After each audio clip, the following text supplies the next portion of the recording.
Personas misteriosas. Algunos las veneran, otros las consideran siniestras, la mayoría no las comprende. Durante mucho tiempo han sido perseguidas por sus creencias.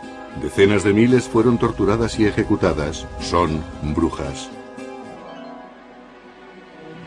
Las quemaban en grupo. Desde siempre se ha considerado a las brujas como ancianas feas que adoraban al diablo. Hollywood recurrió al tema de las brujas para contar historias fantásticas. Pero según las brujas actuales, esas historias no reflejan la realidad. Creían que sacrificábamos aves en el patio y que rezábamos al diablo. Los rituales de las brujas han provocado incluso debates políticos. No es una religión. Pero las brujas dicen seguir una religión verdadera y próspera. La brujería es un modo de vida, además de un maravilloso camino espiritual.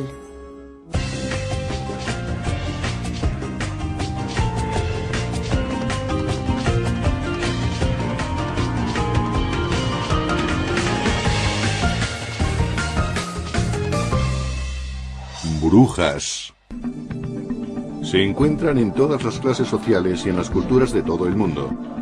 Son doctoras, maestras e incluso soldados. Pero tampoco las brujas de hoy son aceptadas por la sociedad. Hay un tipo que al pasar frente a nuestra casa se pone a gritar que vamos a morir y que iremos al infierno.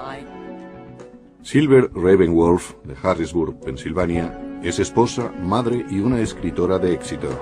También es la líder del Black Forest Clan, un aquelarre o asamblea de brujas.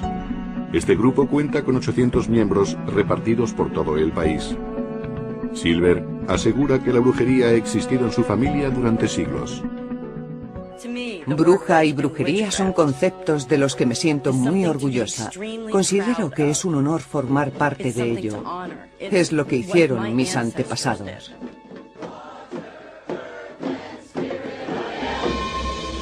La brujería actual es un camino espiritual que observa unos ritos particulares. Siguen ciclos vitales y estacionales. No practican la magia para hacer daño, sino para producir bienestar. Es una práctica enraizada en la historia. Y a pesar de las connotaciones negativas, estas mujeres y algunos hombres, como Christopher Pensack, están orgullosos de perpetuarla. Yo soy brujo. Prefiero esa denominación. La palabra inglesa witch, bruja, procede del inglés antiguo, Wicca. Las brujas actuales traducen la palabra Wicca del anglosajón. Significa dar forma, cambiar. Wicca es también el nombre de una religión moderna, naturalista, basada en la antigua brujería. Pero no todas las brujas practican la Wicca. Ese es uno de los muchos malentendidos que existen sobre ellas. Por supuesto, el mayor mito sigue siendo que adoramos a Satán, un dios maligno. Pero no existe ningún vínculo con Satán. No tenemos ninguna deidad diabólica. Las raíces de la brujería se pierden en los inicios de la historia. Antes del cristianismo, en la época de los celtas, las brujas festejaban a la tierra y rezaban a las fuerzas de la naturaleza. Utilizaban hierbas y pócimas y se las consideraba expertas curanderas. Se creía que eran capaces de sanar. Eran como los curanderos actuales. Pero a estas hábiles sanadoras se las veneraba tanto como se las temía. En la curación existe una interesante paradoja, porque el poder de curar implica también el poder de infligir daño. Durante los primeros años de la cristiandad y hasta la Edad Media, la brujería era algo habitual. En Europa, las brujas convivían pacíficamente con los cristianos.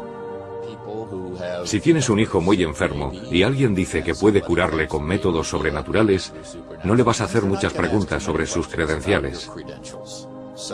La Iglesia no se molestaba en perseguir activamente a las personas que realizaban estas prácticas. Simplemente se limitaba a advertir a los cristianos que se apartasen de ellas. En esa época, el ataque de la religión contra las brujas fue mínimo, prácticamente nulo. En 1231, la Iglesia Católica Romana creó la Santa Inquisición para apresar a los herejes y a los no creyentes. A lo largo del siglo XIII, las autoridades cristianas empezaron a condenar la brujería. Creía que en esta práctica se adoraba al diablo.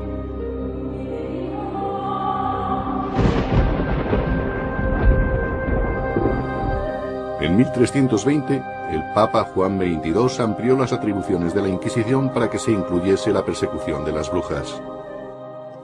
Primero, se supuso que los herejes estaban aliados con el diablo, y después, esta acusación se extendió a las brujas, que decían tener poderes sobrenaturales. Por eso eran tan peligrosas como los herejes. Durante el siglo XIV, los cazadores de brujas persiguieron activamente a las personas que adoraban al diablo.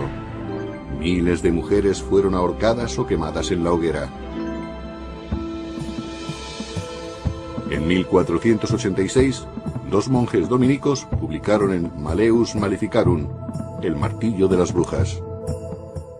El Malleus Maleficarum es la primera obra literaria sobre brujería, y sin ninguna duda la más célebre. Tiene como objetivo específico a las mujeres. Una de las mujeres a las que hace referencia era Walpurga Hausmannin. Vivía en la ciudad de Dillingen, Alemania, en 1587. Walpurga había sido comadrona durante 19 años, pero de pronto varios niños murieron en la ciudad, y Walpurga empezó a ser sospechosa de brujería. Sería comprensible que se acusase a una comadrona si, después de un parto normal y natural, el niño muriese sin un motivo lógico. Pero si el bebé nace con problemas o malformaciones y posteriormente muere, habría una explicación lógica. Las autoridades arrestaron a Walpurga, fue torturada y finalmente hizo una dramática confesión. Dijo haber matado a 43 niños y haber bebido su sangre como un vampiro. Solo dejaron de torturarla cuando accedió a confesar que era culpable. Walpurga fue sentenciada a muerte y quemada viva en la hoguera. En Inglaterra, la ley contra la brujería de 1604 declaraba que esta práctica se castigaría con la pena capital. Curiosamente, en esa época las brujas empezaban a aparecer en el Teatro El Globo, en Londres. Double, double, toil and trouble, fire burn and cauldron bubble. En su tragedia Macbeth, William Shakespeare escribe sobre tres brujas que anuncian profecías. Se trataba de una historia muy interesante, y las brujas le permitieron crear ciertas situaciones que sin la magia no tendrían sentido, ni serían tan notables. En 1611, otra famosa obra escrita condenaba a las brujas, la Biblia del rey Jacobo, Éxodo, capítulo 2, versículo 18, donde dice: no tolerarás que una bruja viva. La cristiandad llevó esta idea a América a finales del siglo XVII, cuando los puritanos cruzaron el Atlántico. En Salem, Massachusetts, la existencia de brujas provocó la histeria colectiva.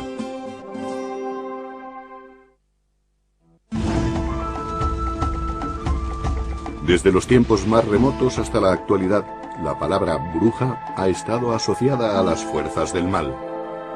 Durante el siglo XVII se perseguía y se mataba a las brujas en toda Europa occidental. América también condenó la brujería en Salem, Massachusetts. Actualmente Salem atrae a decenas de miles de visitantes en Halloween, cuando se celebra el festival Haunted Happenings. Pero hace más de 300 años, nadie pensaba en festejar a las brujas.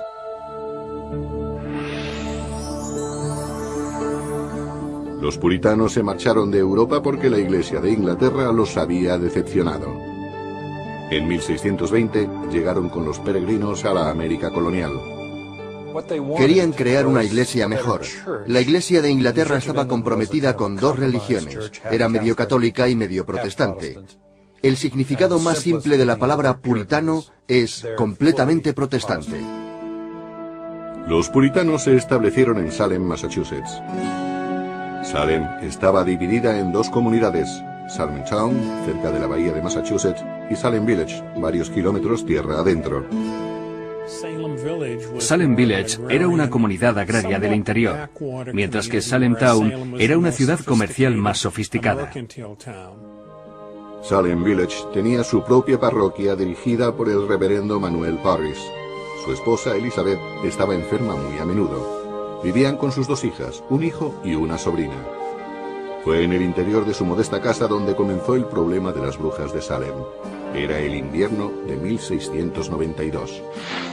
Lo que ocurrió en 1692 fue que confluyeron muchos acontecimientos inesperados y hubo muchas alteraciones, tanto sociales como económicas y religiosas.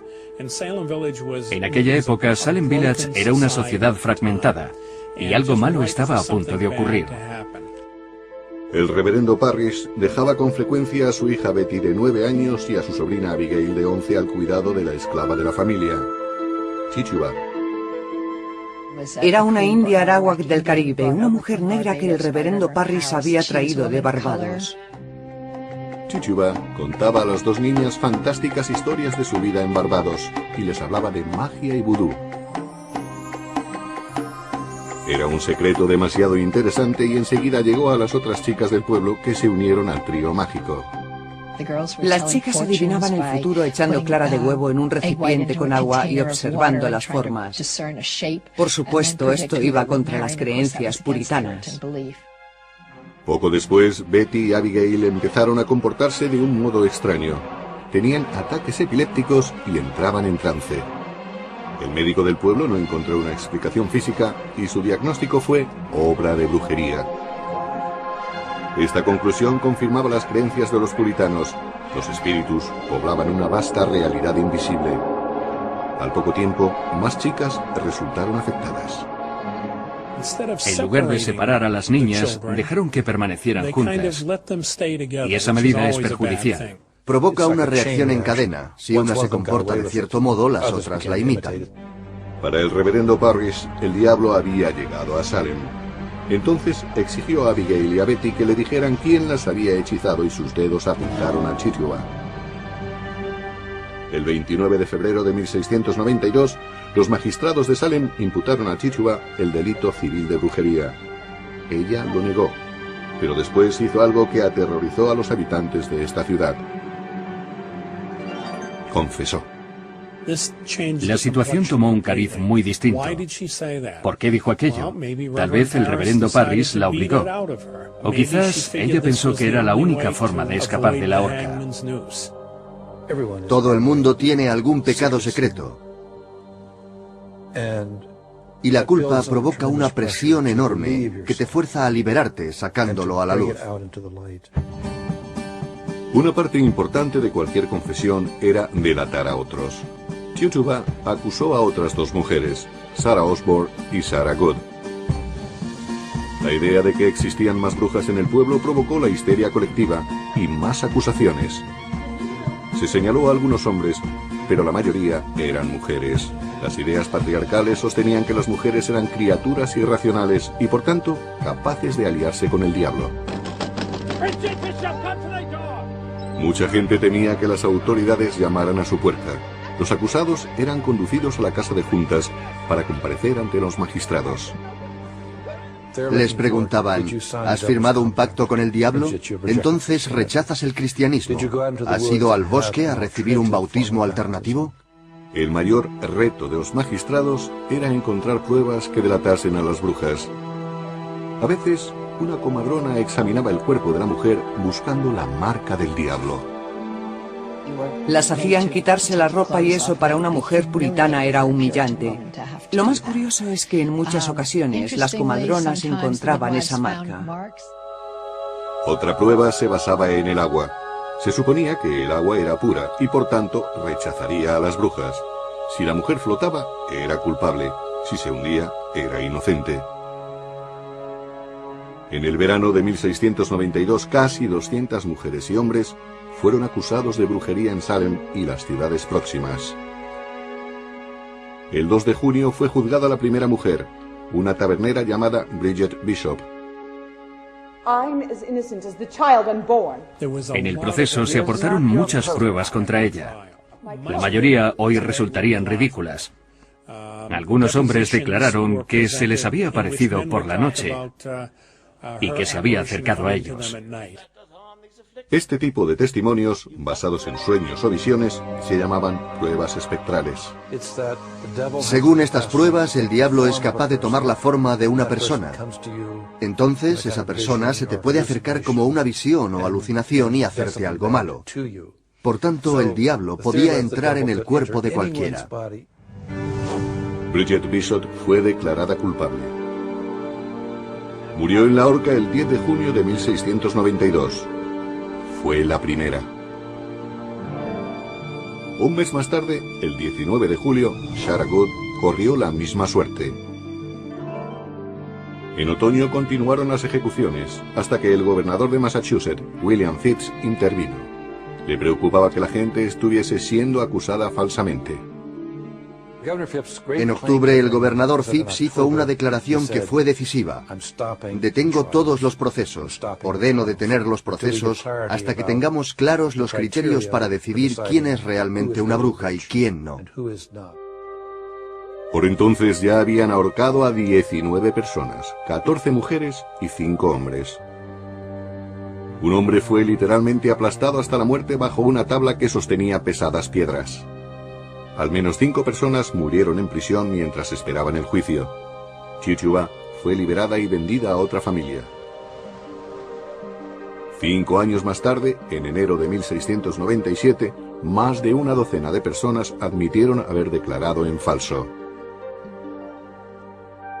La vergüenza de los procesos de Salem ayudó a poner fin a las ejecuciones de brujas en la América colonial. 3 siglos más tarde, en 1992, se levantó un monumento en honor a las víctimas. Con el tiempo, la figura de la bruja evolucionó, pero las connotaciones negativas persistieron. En los juicios de las brujas de Salem, fueron ejecutadas 20 personas acusadas de brujería.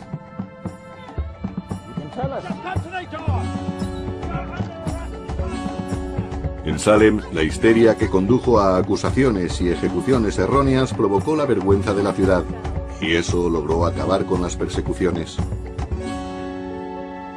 A finales del siglo XVII, la obsesión por las brujas había terminado en América y declinaba en Europa. Al comenzar el siglo de las luces, la figura de la bruja evolucionó.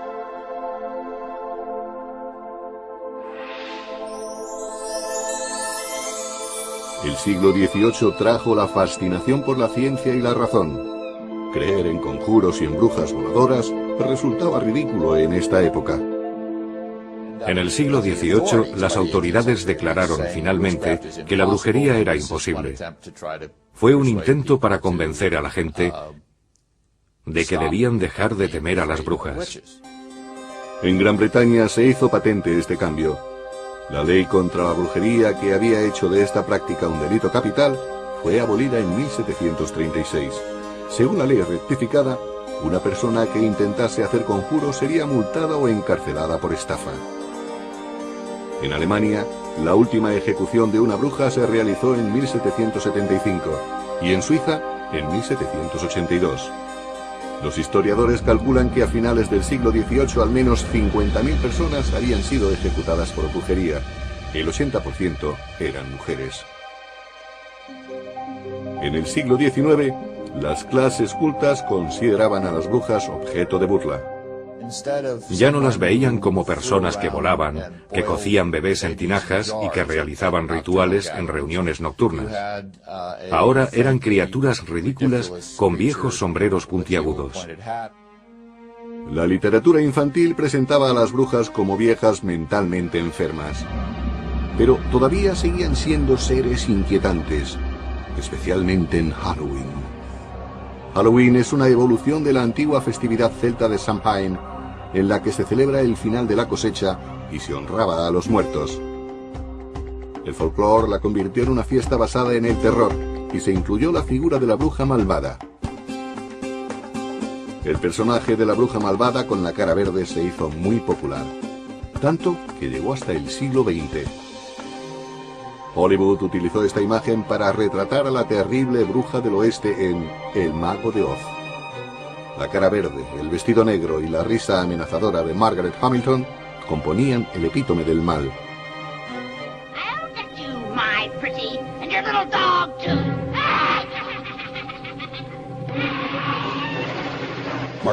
Margaret Hamilton es la quinta esencia de las brujas. Siempre lo será. Casi todas las brujas que han venido después de Margaret Hamilton se han basado en esa imagen. El gorro puntiagudo, la larga nariz y la voz que todos saben imitar. Menos yo. Todas estas cosas nos rebajan, dan una mala imagen y disminuyen nuestro valor. Las brujas modernas, como Laurie Cabot, se sienten ofendidas por los estereotipos. Cabot vive en Salem, Massachusetts, y suele llevar el vestido negro tradicional. Dice que es su modo de honrar a las deidades, machos y hembras, dioses y diosas, que son venerados por las brujas. Prometí a mi diosa que siempre llevaría puesto un vestido negro y el símbolo del pentáculo. Lo hago en su honor. Para Laurie Cabot, ser bruja es una búsqueda espiritual guiada por antiguas tradiciones. La brujería es un modo de vida y un maravilloso camino espiritual. Yo lo veo como una ciencia. Y el camino que hay que seguir es equivalente o quizá incluso superior al de las demás religiones. Laurie Cabot fue reconocida bruja oficial de Salem, Massachusetts. Recibió el título en 1977 de manos del entonces gobernador Michael Dukakis. Fue premiada por sus méritos en las obras de caridad. Cuando Dukakis entró en la carrera presidencial en 1988, hubo de soportar las críticas de los republicanos por haber reconocido a una bruja. Se arrepintió de haber mencionado siquiera la palabra bruja. Quizá hicimos un servicio al país.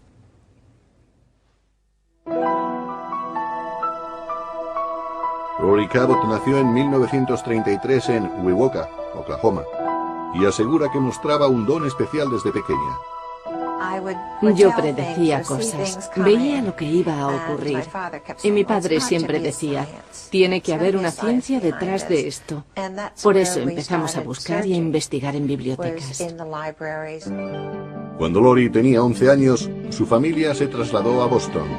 En la biblioteca pública, Laurie y su madre conocieron a una empleada llamada Felicity. Aquella mujer fue quien les desveló su propio secreto. Dijo en voz baja, soy una bruja de Kent, Inglaterra, y creo que su hija también es bruja. Entonces mi madre soltó un grito. No sabía cómo actuar. Felicity se ofreció para enseñar brujería a Laurie. Su madre aceptó y siempre acompañaba a la niña a casa de la bibliotecaria. A los 16 años, Laurie terminó su preparación y se declaró oficialmente bruja, pero mantuvo su identidad en secreto. A Laurie le encantaba actuar ante el público y a los 18 años se hizo bailarina. Bailé en el Latin Quartet, un club nocturno muy exclusivo de Boston. Era propiedad de Lou Walters, el padre de Barbara Walters. En esa época trabajé con Perry Bailey, con Frank Sinatra y con Jimmy Durante. Cuando conoció a su novio, Laurie no se atrevió a confesarle que era bruja. Solo le dijo que era adivina. Hasta después de casarnos no le dije que era bruja.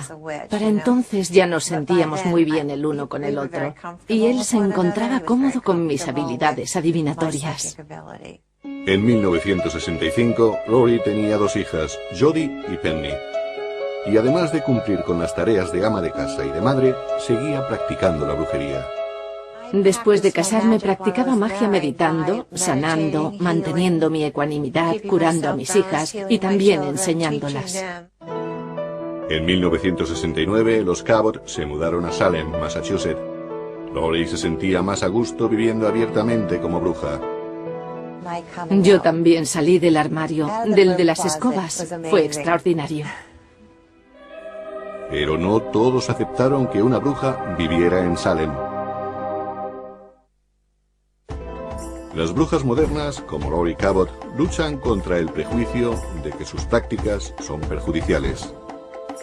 Laurie hizo pública su condición hace tiempo, y como bruja oficial de Salem, es quizás la bruja más famosa del país. Algunos habitantes de Salem no aceptaron de buen grado tener una mujer como ella en su comunidad. Laurie lo descubrió mientras hacía la compra con sus 2 hijas. Un hombre paró mi carro sujetándolo con las manos y dijo: ¿cómo se atreve a venir a este lugar? Usted sabe que es una criatura perversa. Tendrían que volver a ahorcarlas. Las personas que había en la tienda se mostraron muy sorprendidas. Y creo que ese incidente despertó en ellos la tolerancia. En 1971, Rory Cabot abrió una tienda de brujería. Asegura que es la primera de este tipo en todo el país. Pensé que sería estupendo abrir una tienda, porque la gente podría venir y aprender. Sería una forma de ganarme la vida, pasar el tiempo con mis hijas, practicar la brujería y contribuir a la educación. Lori vende hierbas, especias e incienso, ingredientes que las brujas utilizan en sus conjuros. Según Lori, la magia es el arte de provocar cambios según la voluntad de cada uno. Una persona se puede curar a sí misma utilizando la magia. La magia es ciencia, una ciencia que utiliza la mente, las hierbas, los cristales, las pócimas. Lori vende pociones que sus clientes pueden beber, pero la mayoría las compra como perfume. La energía de los aceites es muy efectiva y consigue que el cerebro refuerce el sistema inmunitario. Se trata de pociones que han funcionado durante siglos. Lori enseña lo que ella llama ciencia de la magia. Requiere conocimientos de fitoterapia y cosmología. Christopher Penczak empezó a estudiar con Lori en 1993. Lori Cabot influyó mucho en mí. Me enseñó a fortalecer mi amor propio. A través de experiencias como la sanación, sentí que poseía poderes y que estaba conectado con el universo.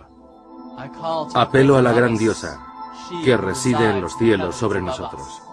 Cabot también enseñó a Penczak una de las funciones principales de las brujas, hacer conjuros. Un conjuro es una plegaria ofrecida a las deidades con un fin específico, generalmente una curación. Yo pido, mientras arden estas llamas, que solo dejen curación, salud y rectitud. Desde que se graduó en la universidad en 1995, Penczak se ha dedicado a la magia. Ha escrito más de una docena de libros sobre el tema y se define a sí mismo como brujo, en contra de la creencia popular de que los hombres deben llamarse hechiceros. Muchos brujos creen que la palabra warlock, hechicero, procede de un término antiguo que significa traidor. Por eso no les gusta esa palabra. Yo soy brujo, prefiero esa denominación. Christopher Penczak, igual que Lori Cabot, creen que hay magia en cada persona. Todos tienen dones y talento mágico. Solo se necesita preparación para demostrarlo y llevar una vida mágica. Parte de esa vida mágica consiste en celebrar alguno de los 8 festejos anuales de las brujas. Se conocen como sabbats y representan el nacimiento, la muerte y el renacimiento en la naturaleza. El Imbolc se celebra el 2 de febrero. Festeja el fin del invierno y el comienzo de la primavera.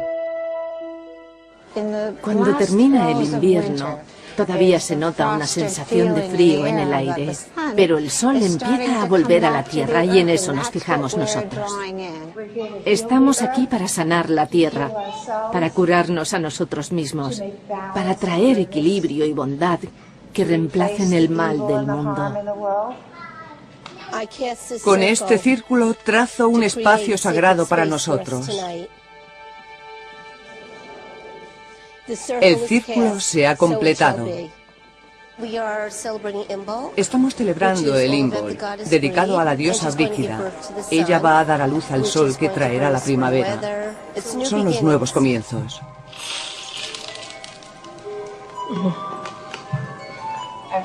Se nos ha concedido el don del fuego, el espíritu, el amor, la sanación y todas las artes mágicas. Tenemos semillas de girasol. ¿Hay algo mejor que la vuelta del sol a la tierra? Alzamos estas semillas sobre nuestras cabezas. Esperamos que ellas rejuvenecerán la tierra. Bendecimos las semillas y después todos nos llevamos algunas a casa para sembrarlas y que empiecen a crecer. Feliz encuentro, feliz partida y feliz encuentro otra vez.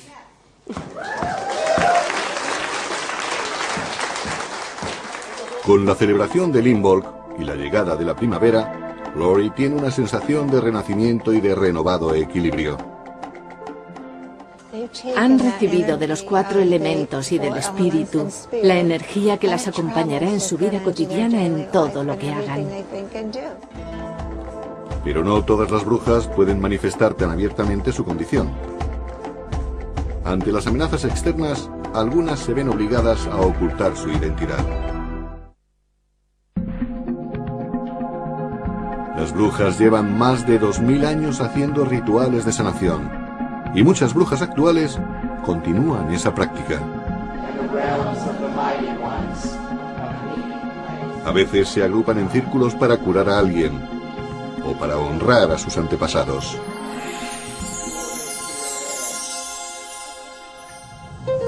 Silver Ravenwolf asegura que procede de una familia de brujas. Vive en Pensilvania y ha escrito varios libros de brujería. Su nombre es un seudónimo. Adopté un seudónimo porque vivía en un pueblo pequeño y sabía que mi familia iba a ser discriminada. Y así fue. Dice que sus antepasados también fueron perseguidos. En 1679 huyeron de Alemania y se instalaron en Pensilvania.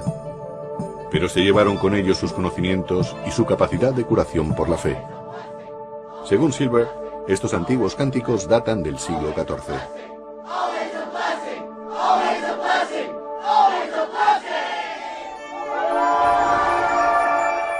Silver nació en 1956 y creció escuchando historias sobre la brujería que practicaban sus antepasados. Pero su madre era protestante y Silver fue educada como tal. Silver nunca se consideró una devota cristiana, pero sí creía en el poder de la magia. De niña realizaba sus propios conjuros sobre sus juguetes favoritos.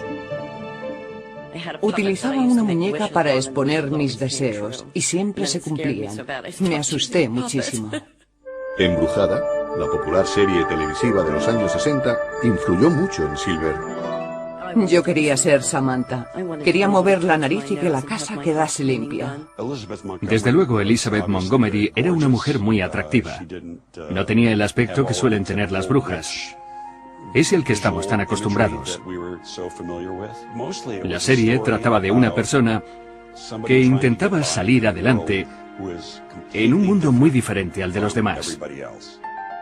Así era exactamente como se sentía Silver. Al igual que todas las adolescentes, trataba de encontrarse a sí misma. Cuando tenía 16 años fue a España con su clase de español del instituto. Poco después de volver, su madre murió de leucemia. Para Silver fue una tragedia que cambió su vida. Nada tenía sentido. Lo que había aprendido en clase de religión no me bastaba. Por eso empecé a buscar y encontré la Wicca.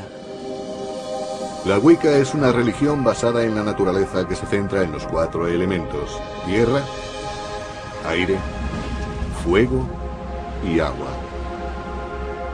Los wiccanos ven el sol como un símbolo de su dios y la luna como un símbolo de su diosa. Basada en los ritos paganos de la Europa occidental, la Wicca empezó a arraigar en América más o menos cuando nació Silver. Un funcionario británico llamado Gerald Gardner la popularizó con su libro Witchcraft Today. El libro se publicó en 1954. 3 años antes, Inglaterra había derogado la ley contra la brujería de 1735, que multaba o encarcelaba por invocar a los espíritus y realizar conjuros. Gardner se inspiró en rituales precristianos que reconocían un dios de la tierra y una diosa madre. Estuvo muy de moda en los años 60. Era contracultura. La Iglesia cristiana pretendía perpetuar los valores cristianos de la Edad Media y la brujería funcionaba como resistencia clandestina. Los wiccanos son un grupo derivado de los brujos, pero no todos los wiccanos dicen ser brujos. La Wicca, como la práctica de la brujería, reconoce la llamada Ley del 3. Lo que haces vuelve a ti por triplicado. Los pecados no son perdonados, somos responsables de ellos. Silver utiliza la Wicca para explorar la magia e introducir cambios positivos en su vida. Es un modo de disfrutar y comprender esta ciencia. La magia es física cuántica. Silver estudió física cuántica para aprender la relación entre energía y materia. Se podría decir que yo era una bruja solitaria. Siempre practicaba por mi cuenta. No había tenido preparación y actuaba según mis instintos. En 1980, Silver conoció a su vecino Irving McCormick, al que llamaban Mick. Poco después se enamoraron y se casaron. Mick aprendió la Wicca de su esposa. Tuvieron 4 hijos y al principio mantuvieron sus prácticas en secreto, pero los vecinos se enteraron. Creían que sacrificábamos aves en el patio y que rezábamos al diablo. Silver decidió practicar abiertamente su religión para demostrar que no hacía nada malo. Los wiccanos creen que todo desprende energía y que pueden atraerla en sus rituales.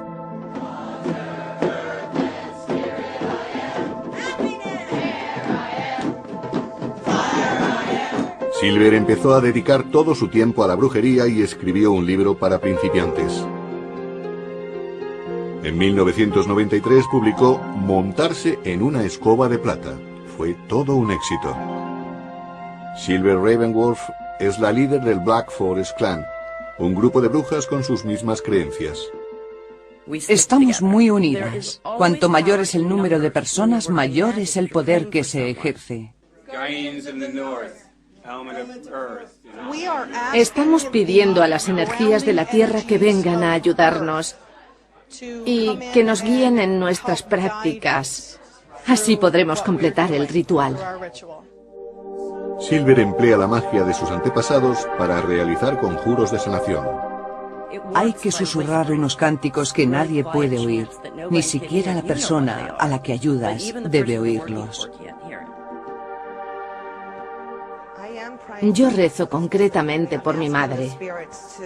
Pido a los espíritus que la liberen de los fuertes dolores y de los sufrimientos que padece desde hace ya mucho tiempo. No adoramos al diablo. Se trata de curaciones, de amor, de luz y de honrar a la tierra. Faryn, la hija de Silver, forma parte del grupo. También es sargento médico del ejército.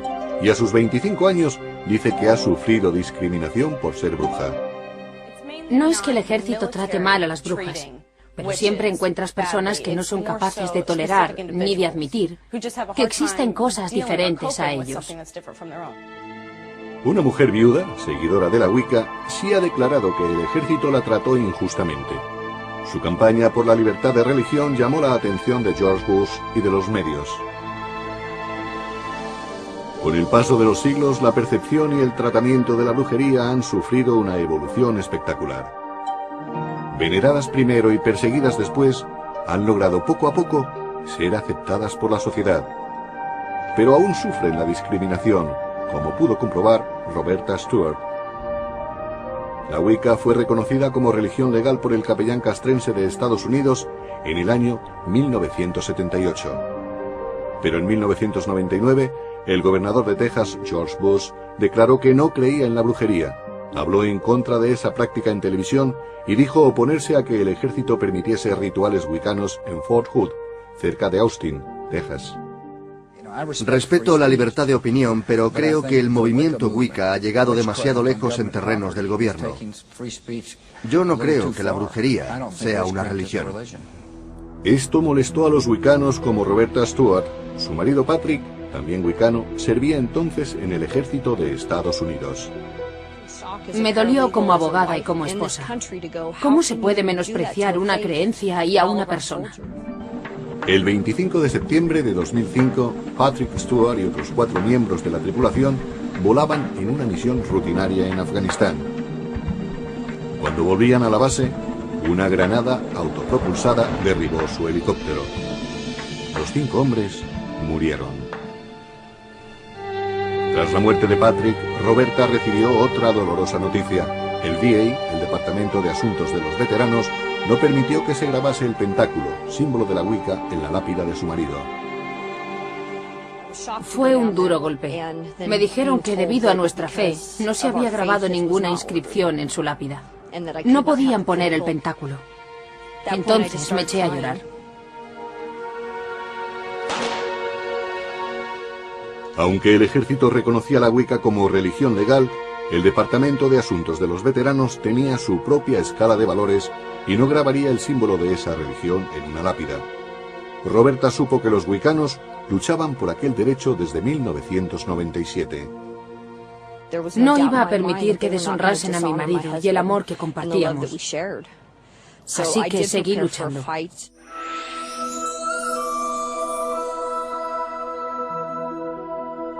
En 2005, el VA permitió que se grabaran en las lápidas militares 38 símbolos de diferentes religiones y filosofías. Sin embargo, rechazaron el pentáculo. Roberta Stewart consideró que era un caso evidente de discriminación. Me entrevisté con el subsecretario de la Administración de los Veteranos y me dijo que la Wicca no era una religión válida.